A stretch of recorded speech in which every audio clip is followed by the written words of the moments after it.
Hi, my name is Justin and I'm all about worship guitar. Welcome to today's special episode of Worshipify. I would call it like a part two to what I did last week where I produced a video compiling the best of worship tutorials free resources, their Halo delay settings, as well as their free AC30 preset, and kind of combine everything together with their favorite settings so that we have the AC30 WT Max preset. It's a longest title, but it's a work in progress. Since then, there have been numerous requests for a HX Stomp version, which I'm going to produce today. It's going to be a quicker one because there's only one signal path to take care of, and there are less resources compared to the Helix versions. This preset is going to feature the following free products from Worship Tutorials: the Matchless AIO, that is all in one, the Favorites pack, as well as the Halo Delay pack. Let's start building the Worship Tutorials Max Free HX Stomp preset. Again, working title, work in progress. Currently, the Match AIO preset sounds decent, as you can hear from this example.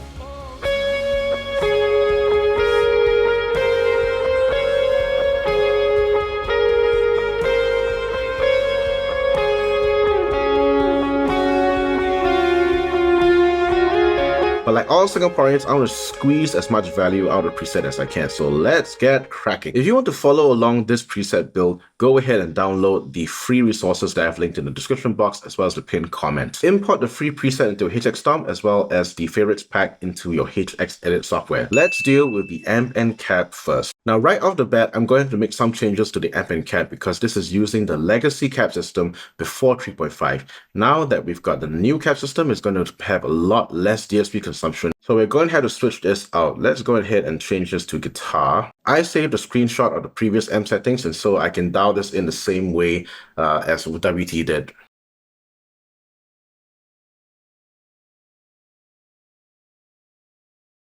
Before we go on, let's hear how this amp sounds like.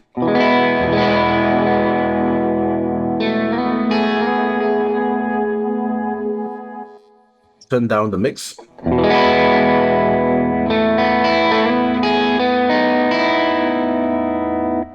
It's got a nice grind to it, but I want to change this up to my favorite microphone, the 121. I'm going to move this straight over the cone and bring this back by 4 inches.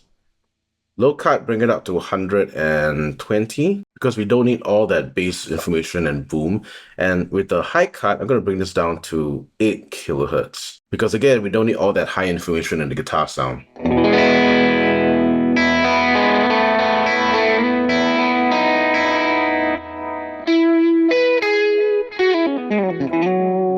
Now that we've got the amp and cab fixed, we should have enough DSP for a compressor, so I'm going to put this kinky comp in front. It's my favorite compressor on the Helix ecosystem, so I hope I'll be able to incorporate this without having to sacrifice later. Okay, turn the mix knock down to 65%. Very important if you're using the kinky comp, turn up the attack and turn down the release. You don't want the effects to be so squashed.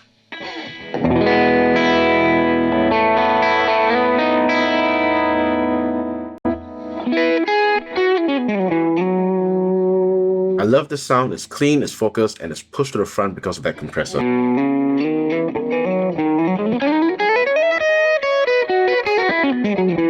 Let's try to incorporate the Halo delay as well as the dynamic hall from the free pack. To do that, I'm going to get rid of the existing delay and reverb, load up favorites, and just for fun, I'm going to use Bradford settings for Halo delay 1, Halo delay 2, which look to be a bit more DSP intensive, I think.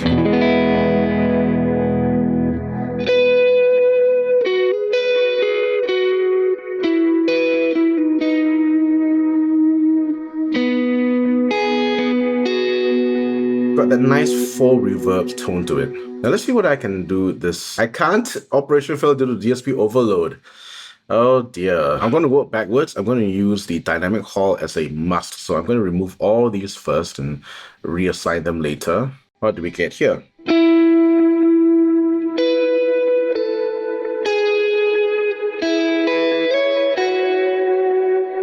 Now that's very PNW and I'm very happy with that. What options do I have left for drives? Not a lot, I'm afraid. What about teeny? And I got nothing else. Forgot to turn on the noise gate, so that's my bad. I got nothing left. Oh, yikes. But let's see how it sounds like.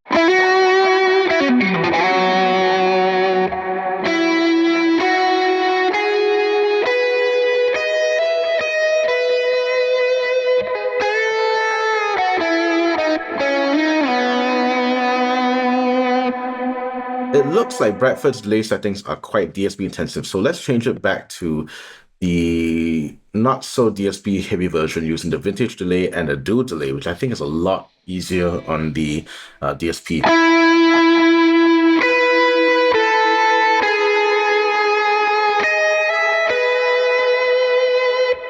I have enough for a Minotaur. Very good.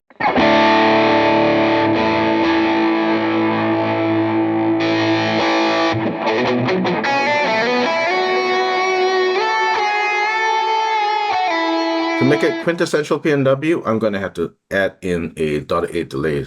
Oops. Failed to load favorite, DSP overload. It looks like I don't have enough DSP for... Oh, wow. I'm in a pickle. What can I do?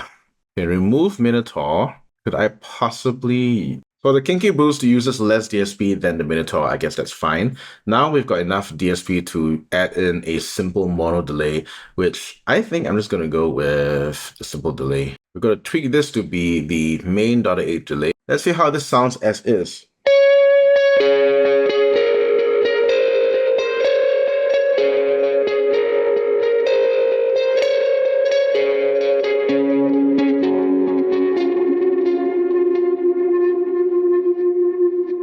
I like that reverb trail, it's very nice, but once you start adding gain into the system, it's going to sound a little bit too washed out.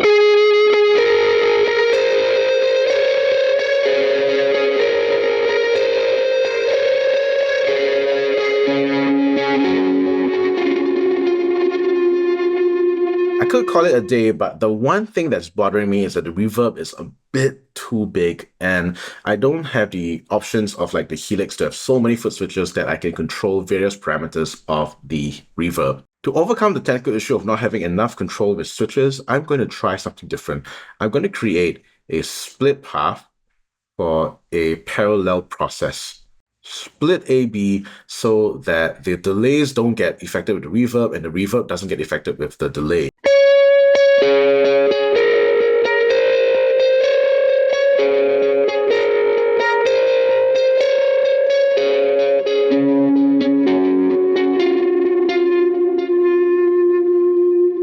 You can hear that the reverb doesn't overtake the signal because it's not processing those delay repeats as well. To make it more obvious, I'm going to turn up the mix to 50%. And I'm going to turn up this decay to something crazier like 20 seconds. What do we get?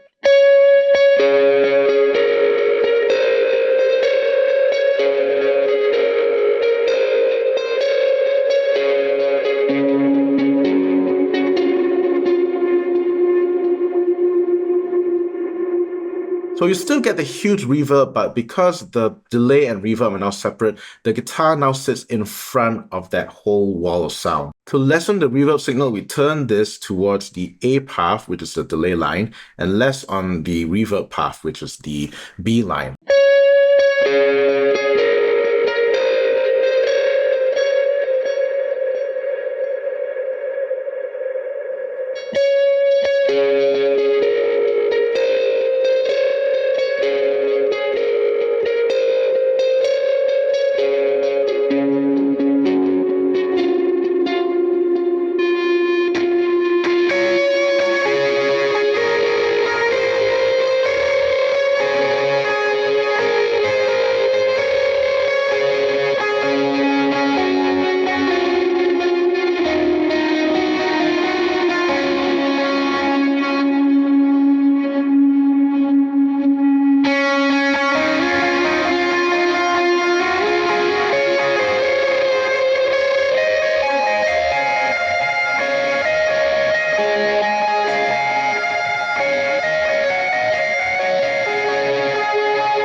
And now a nifty trick is to assign the split to a foot switch on the HX Stomp. Right click, let's go to foot switch 3, go to bypass controller assign. Let's call this verb plus. What this allows you to do is even if you don't have a volume pedal, but you have like a Strat where the volume control is right there, right next to your strings, you can do volume swells just by hitting the switch to route more of the reverb signal and then use a volume knob to control the swell. Without the switch, it sounds like this.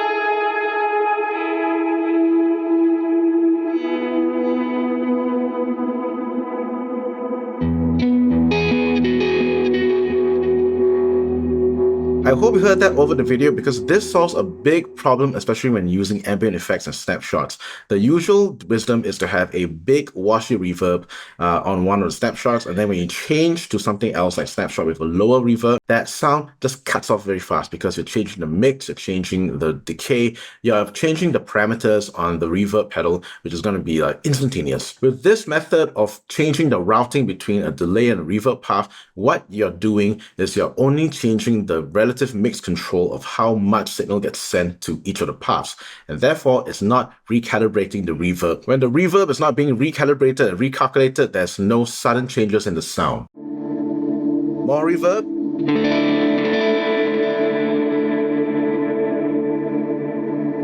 Less reverb.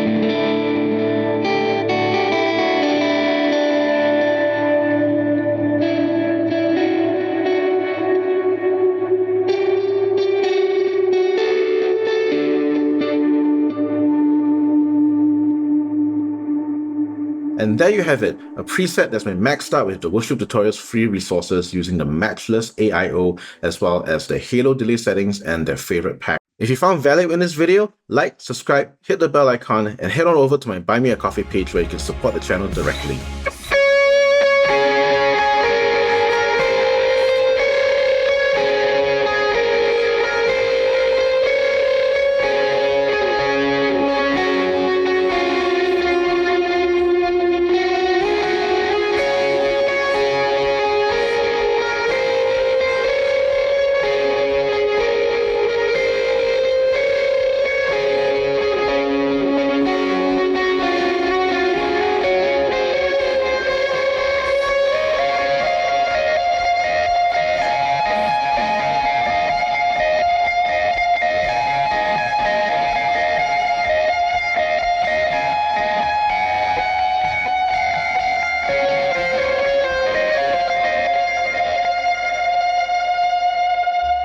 The next video you should watch is the Helix version of this preset where I use WT's free resources as well. I'll see you there.